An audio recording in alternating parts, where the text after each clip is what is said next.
Right. Hello, hello. It is that time. We are going to go ahead and get started. 11 o'clock. Welcome. Hello. Let's take a comfortable seat, close your eyes, and settle in.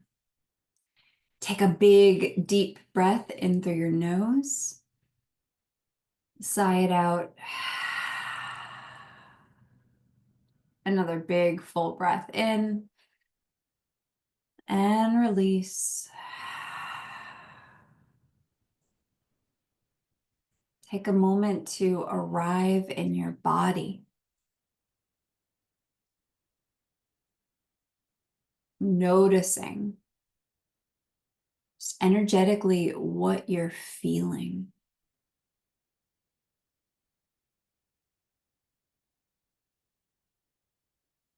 Tune into your senses,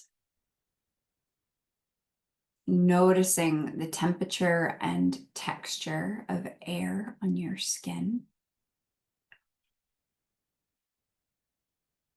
Becoming aware of any taste that's present in your mouth.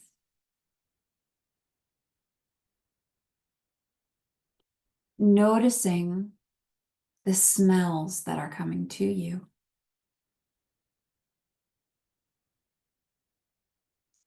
Becoming aware of what you see in your mind's eye.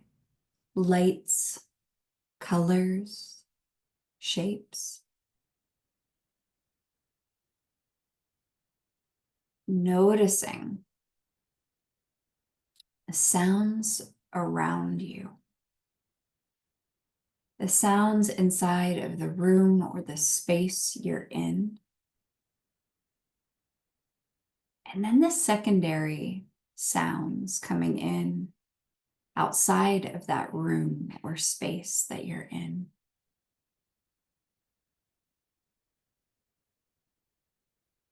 Notice all of these different opportunities for noises and distractions and thoughts. Acknowledge it and let it be. Take a moment to set your intention for our time together today. Holding that intention in your mind's eye.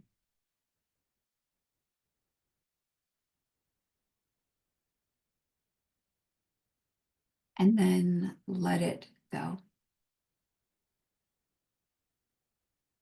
Taking one last big full breath in and out.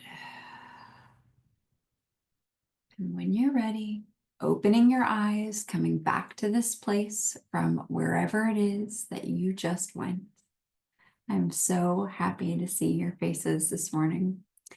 Grab your journals, grab your notebooks, and take a moment to reflect on this last week. How did your morning pages go? How did your artist date go? And not from a place of did we do it or did we not do it, but from that place of if I didn't do it, what resistance was there? What got in the way? If you did it and it went well, what contributed to that? What were you writing about? What was coming up for you? I'm gonna set the alarm for like 3 minutes and then we will check in.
about 30 more seconds. So wrapping up where you are on how your artist date and your morning pages went over this past week.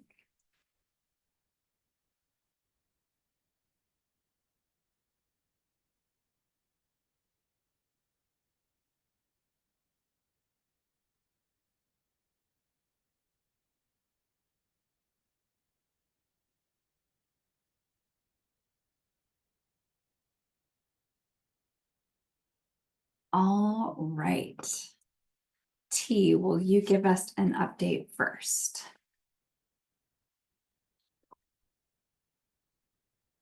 Well, I've fallen off completely. I have been journaling very intermittently. But I did journal yesterday and it really was helpful to me. It felt like, here I go back. Like I felt like putting myself literally back together. Mm. Um, and just getting things on the page, yeah, it just felt so helpful. It felt like coming home. Um, my artist date was going to be my needlework class and they canceled it. It was supposed to be tonight, this afternoon, and literally yesterday the instructor canceled it. So I'm bummed about that, but I don't know, I'll find something. Um but yeah, I've really fallen off. So I just like read 3 chapters in a row and did like a few little exercises from one or the other. Um, yeah, I fell off. So here, this is me back on the horse. Awesome. So that self-trust, right? You come back to it over and over and over again, and it's always available to us. And sometimes we need to fall off to remember what it feels like to not do it. Yeah, thank you. Sarah Britt.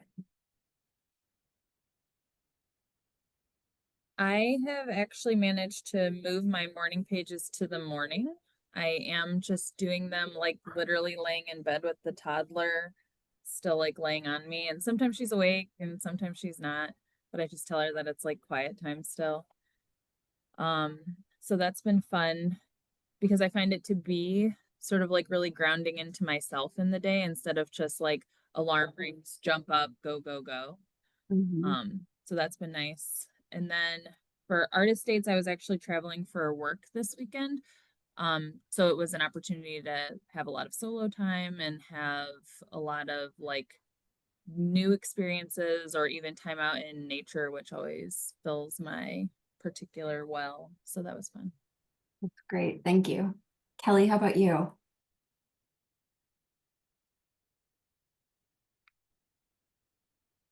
I'm not sure my internet is stable, so if I freeze, Okay. apologies. Like T, I also have kind of fallen off all the things. And I think, yeah, as I was just reflecting on it, I feel like thinking about the blocks that we're prone to, I think for me, when things get busy, like self-care and taking time for myself has always been the pattern that I fall, or not doing that is always the pattern that I fall into. Um, which I think sometimes it takes me a lot longer to realize that, like, oh, like things are busy, you're not prioritizing this. So I think the reflection this morning is helpful to be like, okay, like I see what's happening. Mhm. What do I need to do differently next week? And I think we had some good conversation last week around like just the habit of practicing, even if it's 3 sentences on the page and going for a 5-minute walk. We're still trying to get up early. And like, even if I'm getting up early to go do, the things I have to do, like just trying to get back into those habits. So, yeah, I'll be really optimistic for next week. Yeah. Yeah. I think it's like that idea of perfect, of what we think that like the perfect way of doing it gets so in the way of just like the smaller doings that are so much more integral to like the longer process of it than like the thing. So yeah, thank you for sharing that. Monica. Hello. Hello. Is it too echoey? I'm in the kitchen. You're fine. Okay, cool. So my morning pages have been not as long, but Mhm. again, like one day it was just a sentence, but I still did it, and but I needed to get out the door and get to work. So that's going really well. And then I actually was super excited because my husband started doing morning pages because he asked me, hey, like you haven't been writing as much. Can I do something to help? And I was like, well, it's kind of distracting in the morning, like when you're home too, and like having coffee and things. So when I write, he started writing, and it's been just this really nice, like quiet time. And he's like, I'm not sure what I'm gonna get out of this, but like if it helps you, it's good. So that's been really cool. That's Uh, awesome. yeah, it's been super cool. And I did something super out of my comfort zone for my artist date to the point where I'm like, I don't know if I want to do it again, but I found a creative writing exercise video on YouTube and just tried to do that. And I don't know, it felt like super, I don't even want to go back and read what I wrote. But I was trying to do I've always done something that's like more visual or tactile. So I really wanted to push myself. And it was different. Monica, what about that felt outside of your comfort zone? I don't feel like I express myself really clearly when I write.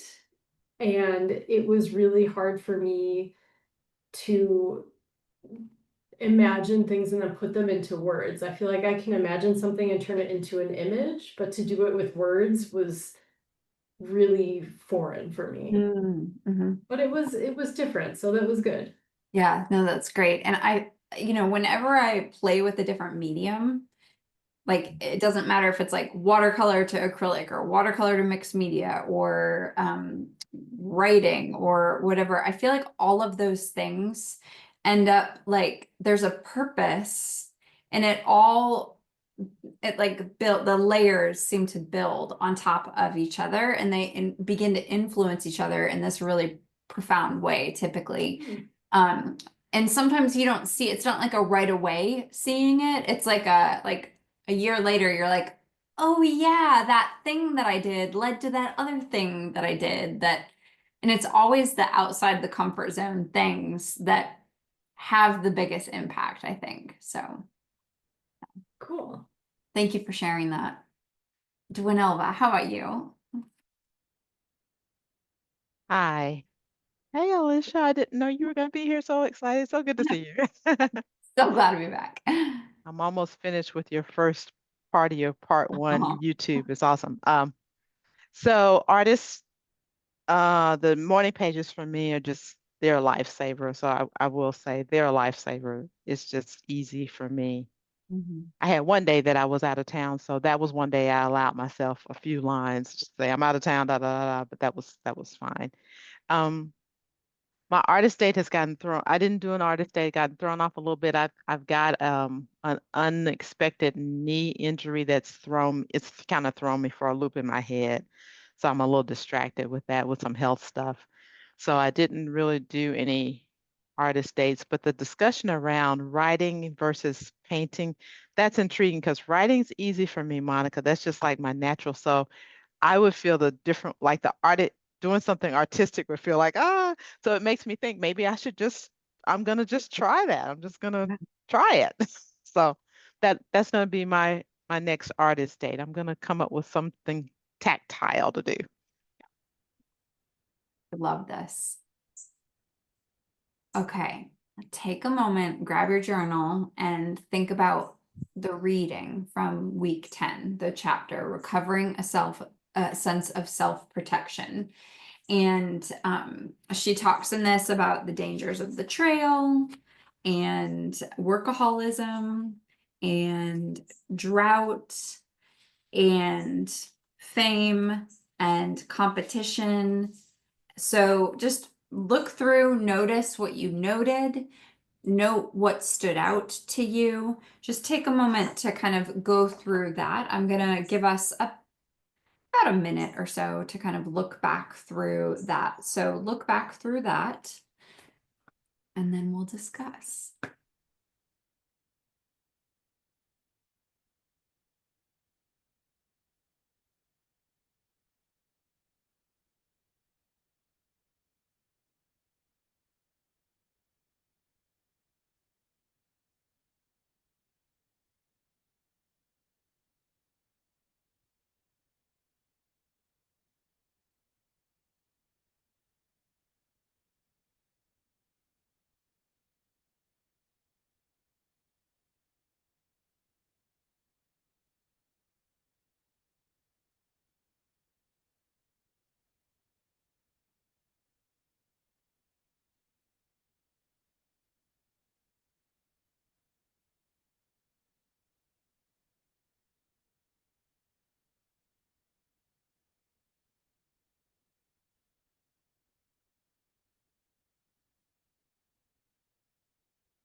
All right, wrapping up where you are. What stood out to you about this chapter? What didn't stand out to me? I've done the artist way several times now. This chapter has never hit like this for me. Um, I got so, like, chills when you said that. I'd never highlighted anything in it, and I was like, whoa, whoa, whoa. Um, I really, since I've had this big lifestyle shift, and cultural shift, I really, really can see how much I used workaholism in the past Mm. as just this total block to be like, I don't have space for anything else in my life. Um, and now that I don't have that, like today it was like 4:12 and I was like, okay, bye, it's the weekend. Or it was like a long day at work yesterday and my boss was like, I just need to go, don't stay too late. And it's like having that permission slip. So it's really cool to see that I don't have that as a block anymore. But then the part about the fame drug really got me thinking about today's social media and how people just live to post online and they're not even like having a true experience. They're too busy taking a picture of it and then being like, look what I did. So it just really, really sparked a lot of thoughts for me. Same with competition. So I'm super curious to see how everyone else felt. I want to like put a pin in some of the things that you're saying, especially coming off of a month of no work Yeah. and a month of not like I wasn't really on like there were a few things that I would post on Facebook because I was trying to like get my GoFundMe to hit a certain amount.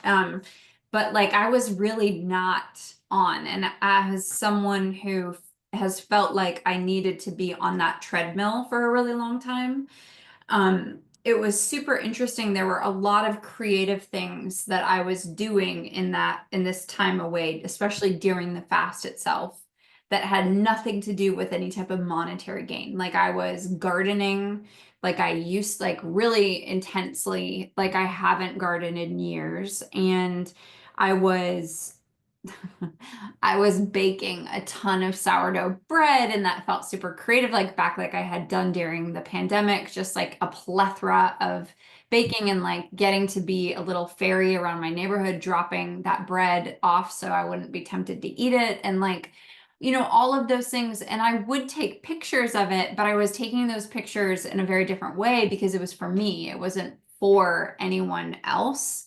And it was this weird, at first, it was this weird dichotomy of like, who's this creativity for? Right? Of like, am I performing this for someone or am I doing it for me? And it like, I didn't even think of it that way until the phone came out, right? Like, and I wasn't having my phone even with me in the same way that I would have it with me normally because like I normally set my alarm to the phone. Well, during the fast, I didn't set an alarm. Like a whole month of not setting an alarm is a crazy feeling. And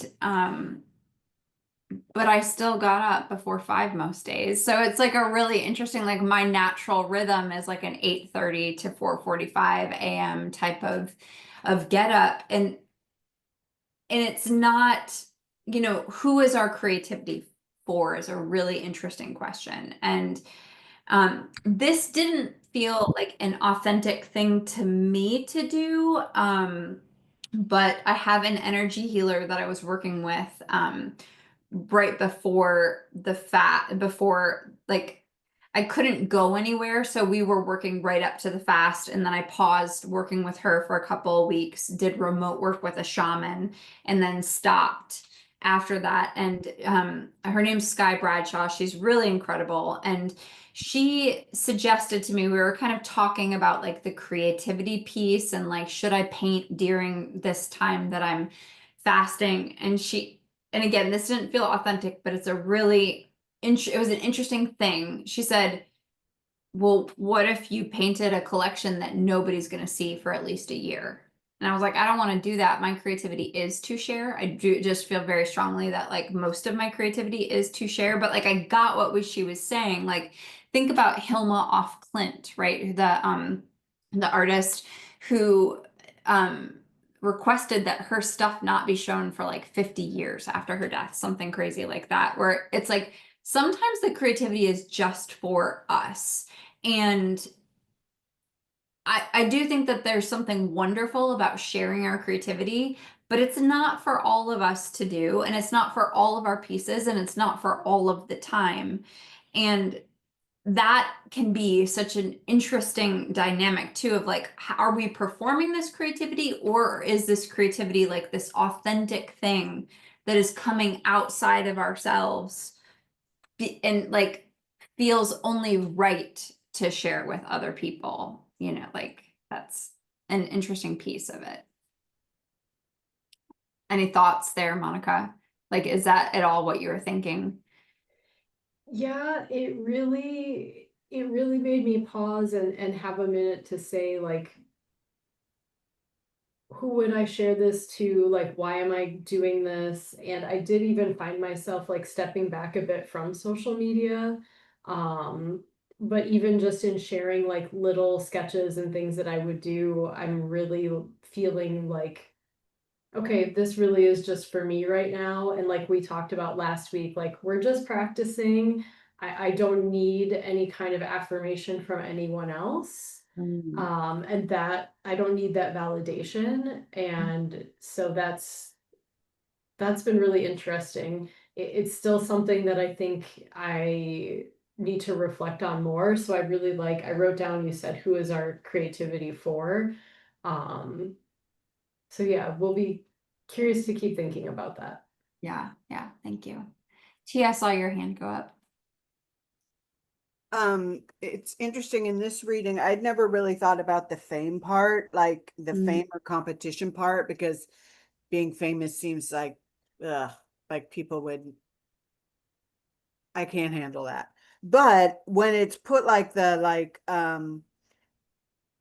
this question is not, is the work going well? The question is, how does it look to them? I feel like, oh, that's interesting in my own way, even when I'm doing something just in my journal that I never share with anyone. I feel like there is that part of me that's asking that question. That's like, oh, what if somebody read this? What would they think? If somebody saw this, what would they think? You know? Yeah, because we have my like in the common areas where people would see them, we have some of my paintings and some unfinished stuff. And I'm always thinking like, oh, I kind of want to explain like that's not a finished thing. And it's like, oh, so I do have that, even though I don't want to be like famous. I do have that same sort of, what will they think in me, instead of just, am I enjoying working on this or having written this, or did it get something out of me or bring something out of me or connect me to something? Mhm. Yeah. What else about this chapter? Yeah, I definitely could go on and on about the workaholism, so I won't, because that's just been the way I've lived most of my life. I think I'm finally starting to see that and make some shifts. It might just be the time of my life that I'm in, but I think that competition in terms of comparing myself, comparing contrast, that kind of popped up. That's a block for me.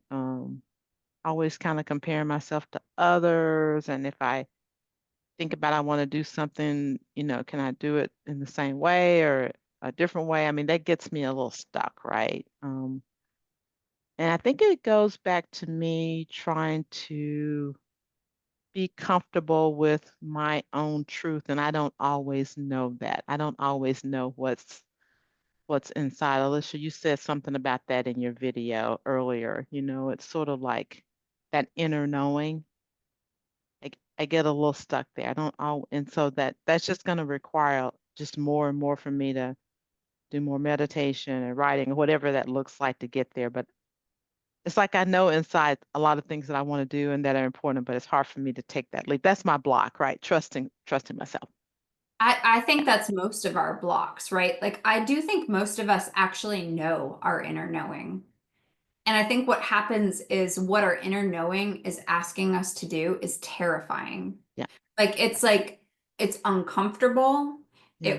It requires change. It requires big leaps of faith that it's often the things that like it won't make any sense, like it doesn't make sense to us.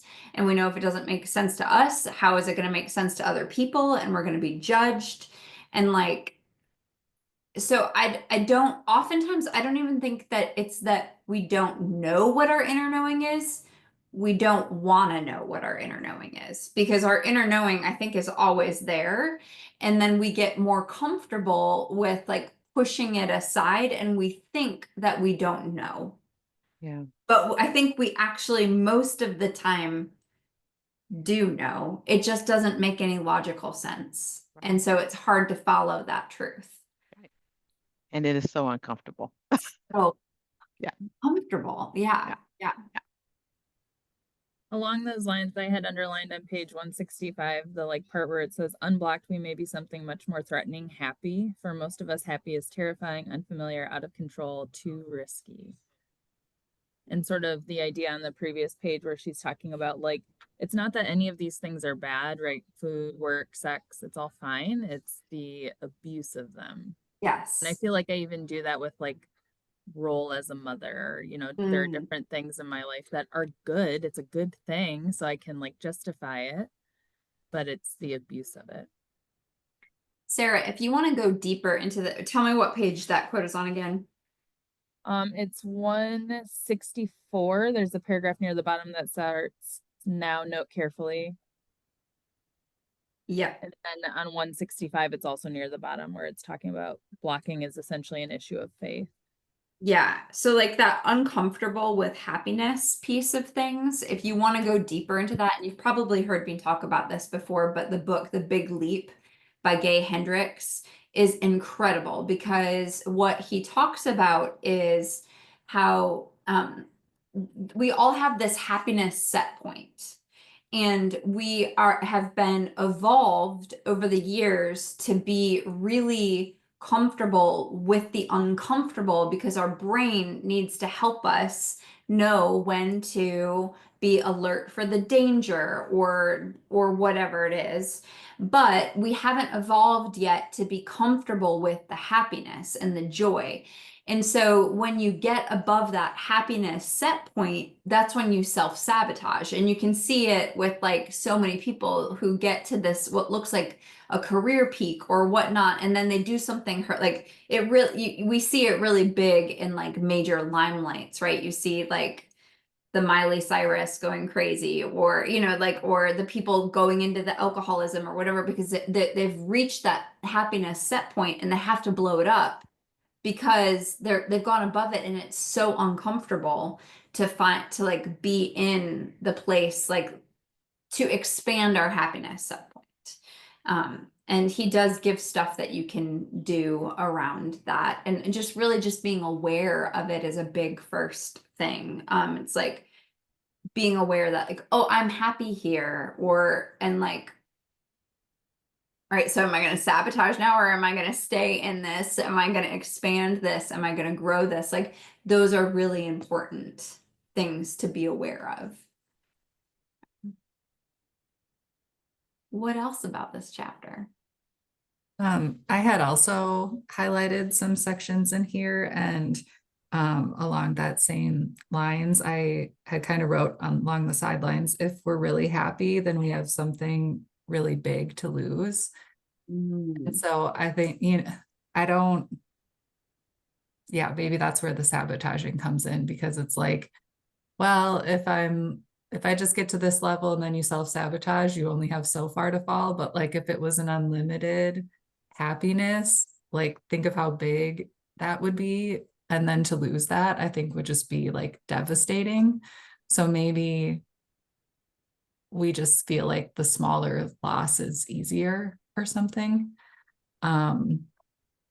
Yeah, like Monica, this chapter hit me so hard. I felt like all of these things. And I think for a long time I've struggled with just like my identity being so wrapped up in my work. And then because of that, then I work too much, or I spend too much time outside of work thinking about work. But then also while I'm at work, and I don't know if it's the industry I'm in or what, but it just feels like a very competitive place. And that idea of like fame, not so much like the famous part of it, but just the like wanting my coworkers to recognize my talent, or wanting my coworkers to give me credit for the work I'm doing. I feel like when that doesn't happen, I get so frustrated and so angry. And I'm like, I don't want work. I don't want to be so invested in work that my energy goes towards like anger and frustration. But it's like, of course it does, when my whole identity is wrapped up in my work. And so I really had this kind of aha moment where I was like, what would work be like if I just went to work to get money? Like, this has never been a thought in my entire life, because I always feel like I put so much value into like my worth as a human, being someone who works hard and does well at work. And so, yeah, this was just a really big one for me. I wasn't expecting that. Yeah, I'll come to Europe with you, Monica. That sounds great.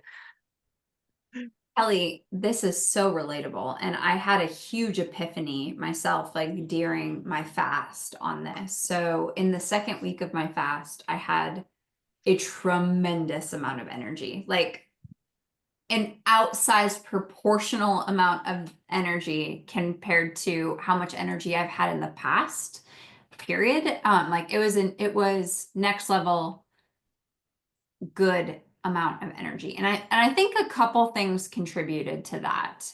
If I'm being really honest. I mean, I think my body just responded really well to the fasting in general. But I think what was also happening was there were no stresses, and I was choosing to not be stressed. It was like, like I said, I wasn't setting an alarm. There was no social media piquing my stuff. I was deliberately not watching anything on Netflix that would spike my adrenaline or my nervous system. Philip and I kind of had this silent agreement that we weren't going to talk about anything stressful in our relationship. We weren't going to talk about, we are politically very different. We weren't going to talk about politics.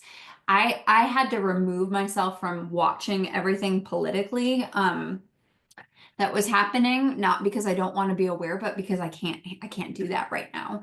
And so anything that would normally stress me out or distract me in life was gone. So I think part of that is why I had this energy that I was having, but also my body really liked fasting. And so this is why I was able to do the amount of cooking that I was doing on the fast. My lucky neighbors, my lucky loved ones, not me. And the amount of literally vegetable gardening that I was doing during that time. And okay, all of this kind of matters for what I'm going to tell you. So the vegetable gardening for me is I come from on my dad's lineage farmers. Like literally my great grandfather, when after he proposed to my grandmother, so this is my grandfather, literally after he proposed to my grandma, and they bought some land, he bought land, it had a house on it. When he went before he bought it to this land, he didn't set foot in the house. He took his father, my great grandfather, to make sure that they could grow on that soil. They didn't give a damn about the house. My grandma was like, your grandpa didn't even step foot in the house because he wanted to make sure that the soil would be good for growing. He didn't, you can rebuild a house, you can build a new house, whatever, but you need the soil to work. So this connects me so deeply to my lineage. Gardening is like they're all farmers for generations back in Belgium. And so being able to connect to my family in that way was really important. And then I had this dream.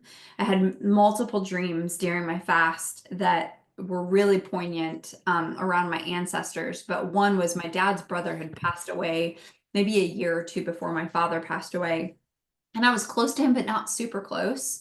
I mean, he was just my uncle. I love my uncle like I loved all my uncles.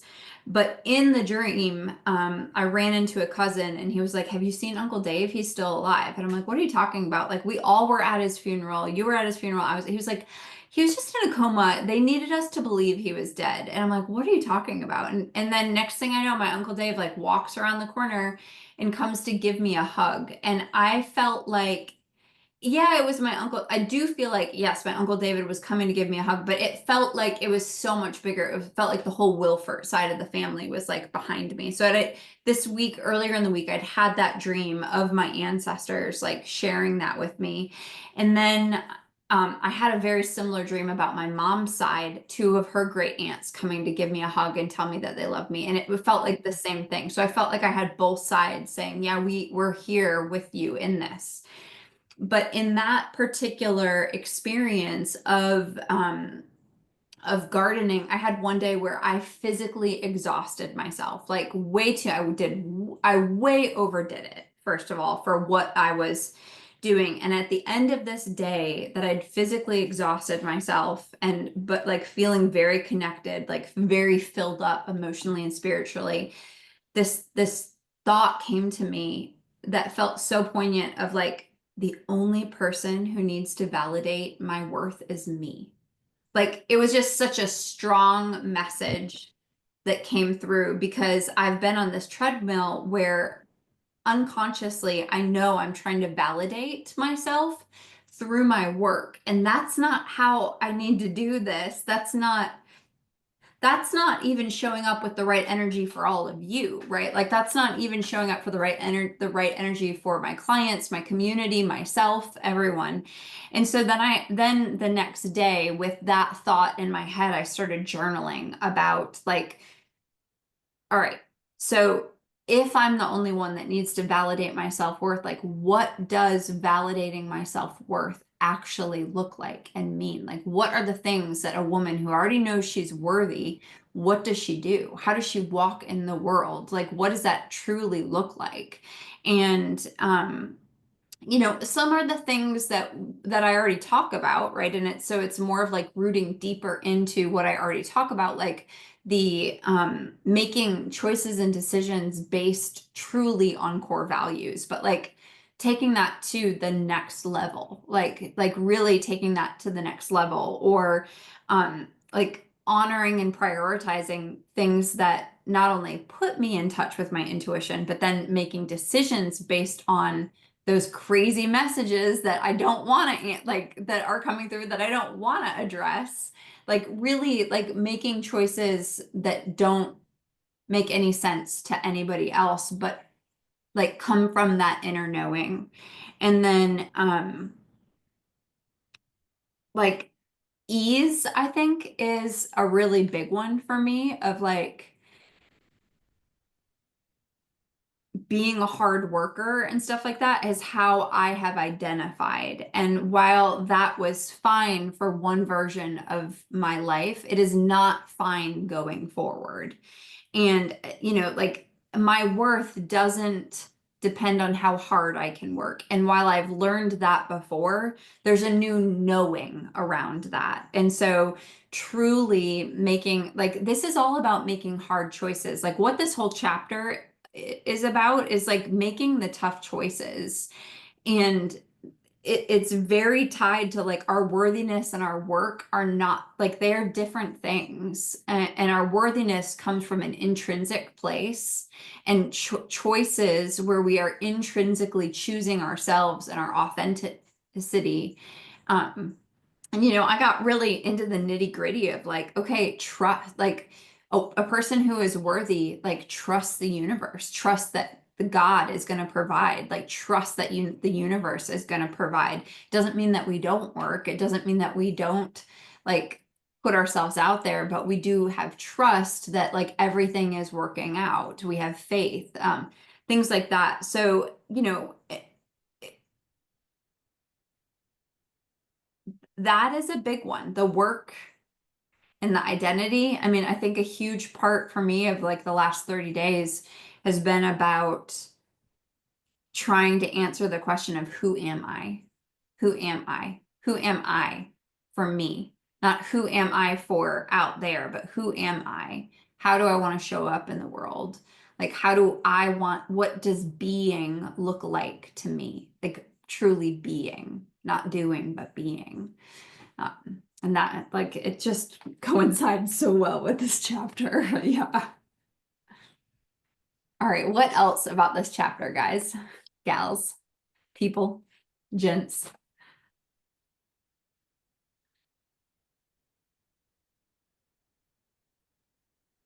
Thank you so much for sharing that. Those dreams sound amazing. I had goosebumps and tears starting to well up in my eyes. I love just like like thinking about the energy of that with like your ancestors supporting you. That's incredible. And thank you for sharing the wisdom around, like, I think I wrote down everything you just said. Yeah, my worth doesn't depend on how hard I can work. I can't imagine if someone would have told me that in my 20s. Like, you know, I'm sure I wouldn't have listened. I'm sure I Right. would, you know, because I also, layman actually means farmer in German. And I do think there's something about like farm people who it's just like, you know, the working from the early dawn till late at night.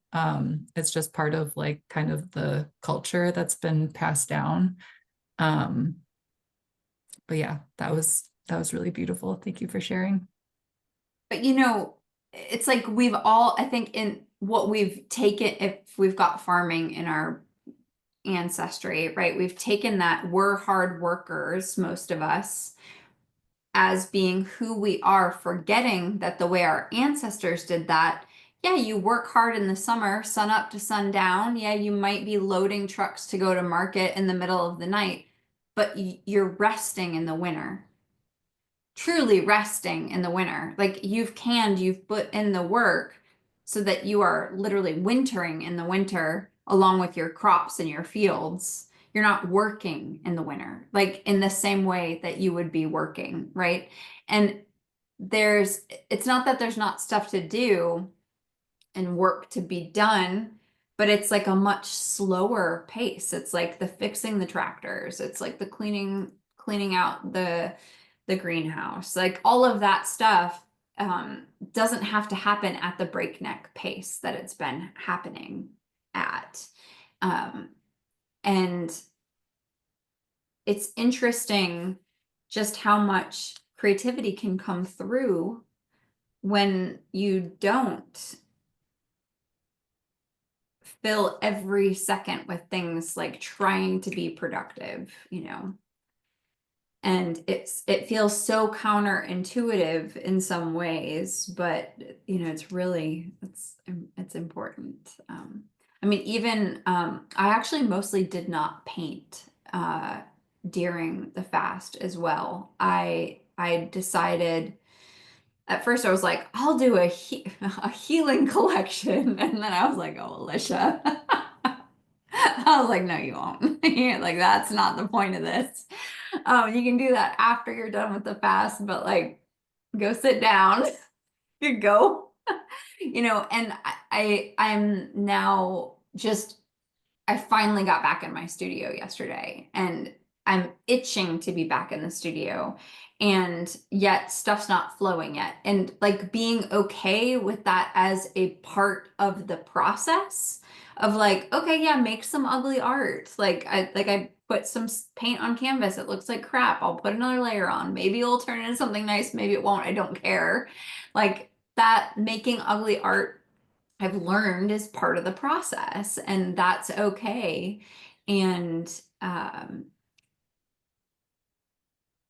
things don't need to move fast in order for them to be good or worthy of our time. They don't even need to look good to be worthy of our time. And learning to be okay with that.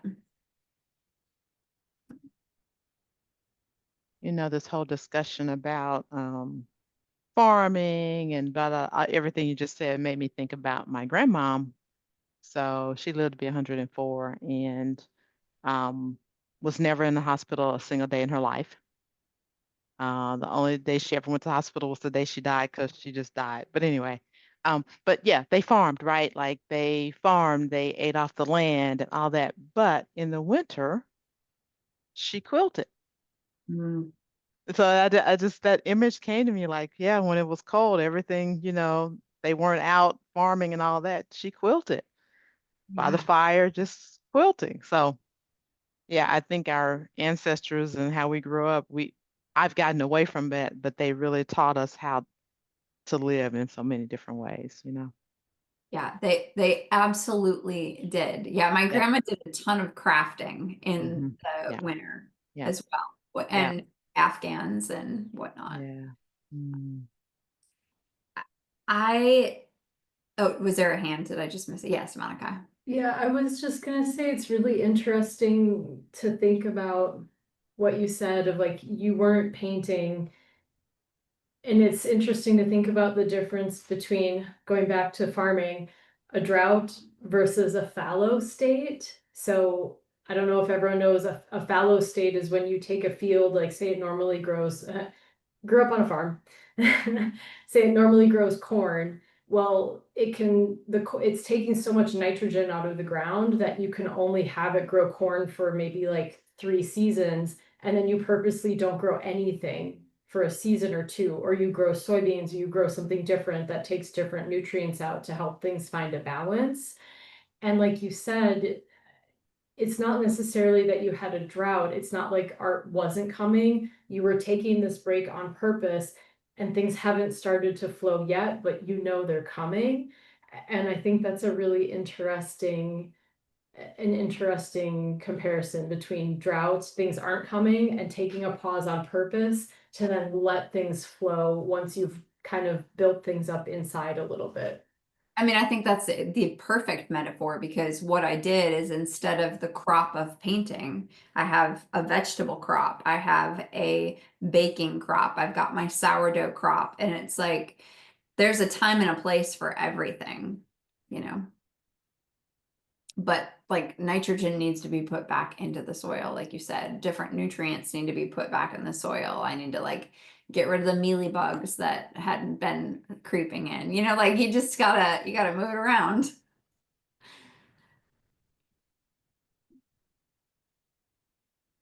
What else? I know there's a ton of stuff in here.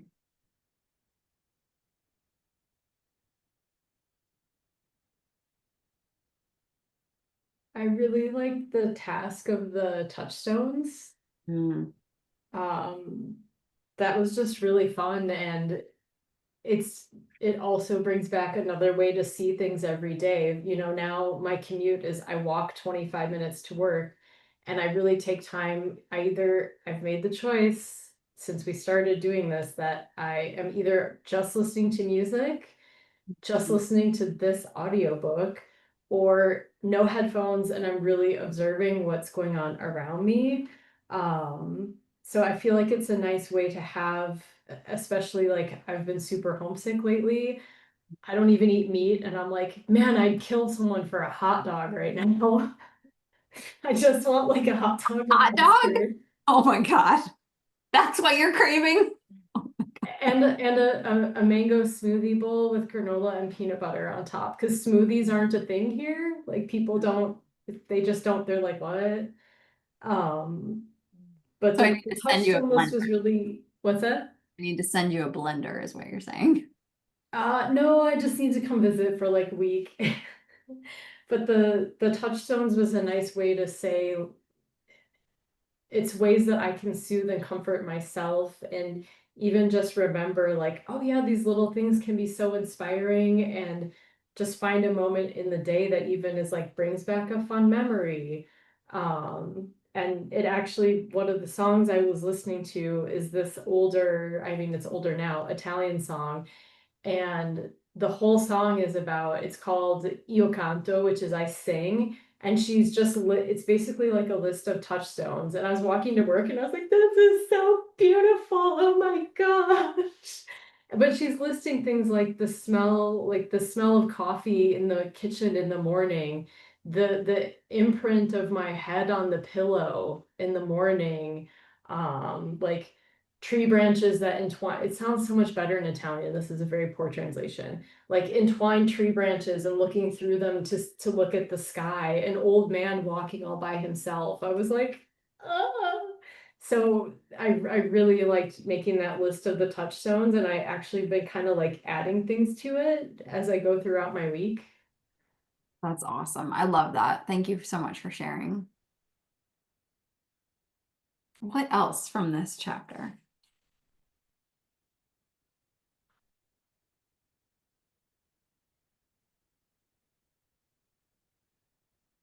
I'll say, like, in the competition piece of things, I know that right now it is so easy with social media to get caught in a comparison trap. And I really try to put on my co-opetition lens before I look at social media stuff. So I really choose to allow myself to be inspired by the people that I'm looking at instead of becoming a green-eyed monster. And when I do things like, there are so many artists who, like, for instance, oh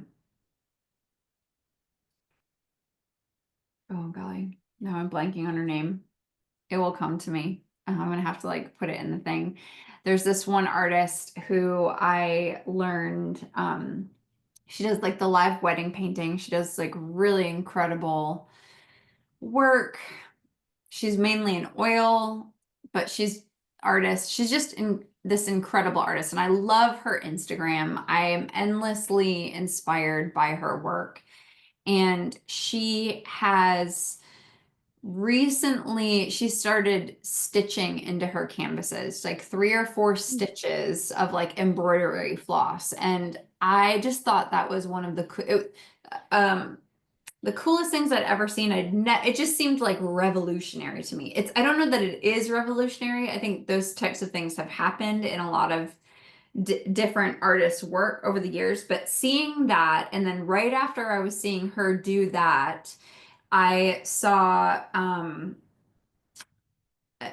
in Greensboro at our CBA, they had a fiber exhibit that was just amazing. Like, there were these incredible boutique pieces that were large.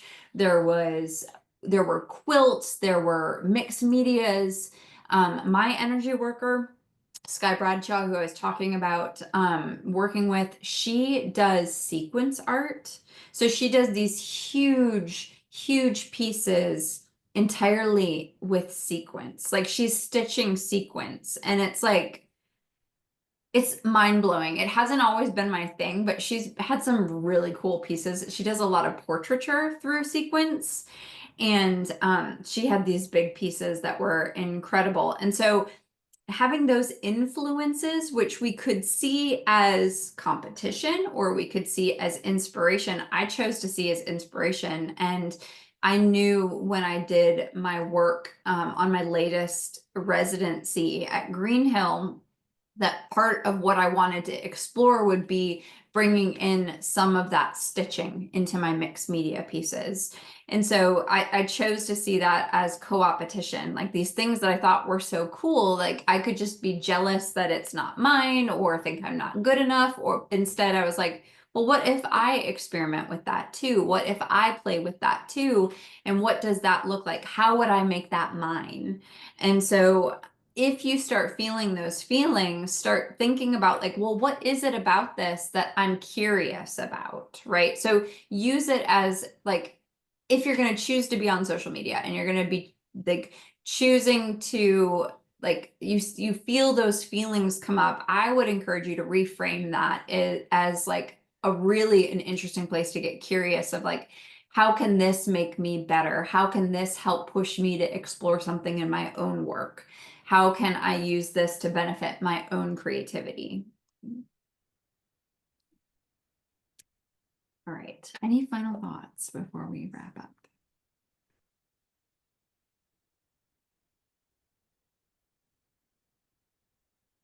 Well, I am glad to be back with all of you. I missed you all dearly. I would think about you all every Friday. And I did not go back and watch because I really wasn't supposed to. But I'm very curious about those conversations and those discussions. I know you were all in really good hands. And I would like love to hear about what stood out to you about those sessions. What did you love?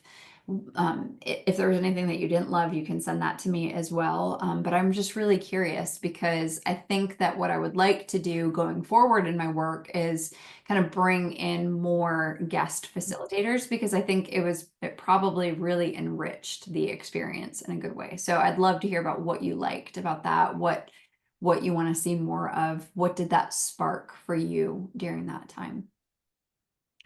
Okay, takeaways, T. I really like the way you phrased that question. Who am I for me? And I think it's one I want to take to my journal regularly. Mhm. Thank you. Sarah. Yeah, mine was also a question you said though, what does validating my self-worth look like? Mhm. Monica. Same. What does validating my self-worth look like? Mhm. Dwayne. Are we all doing the same one? I'm sorry. I took the one T had, who am I for me? And this whole idea around making choices that don't make sense to others, but it's about my worthiness and what's important for me. So yeah. Thank you. Kelly. Yep, all the same things. So I think that's means it's really powerful for all of us. How do we validate ourselves? What does our creativity look like for us? I think it's all in the same vein. I think I'll be writing a blog post about that soon. Yeah. Yes, And it sounds also- like a great book I would read, definitely. And also just how good it is to see you. So happy to be back with all of you. Thank you so much for being here today. I hope you have a wonderful day and I will see you all next week. All right. Bye. Bye.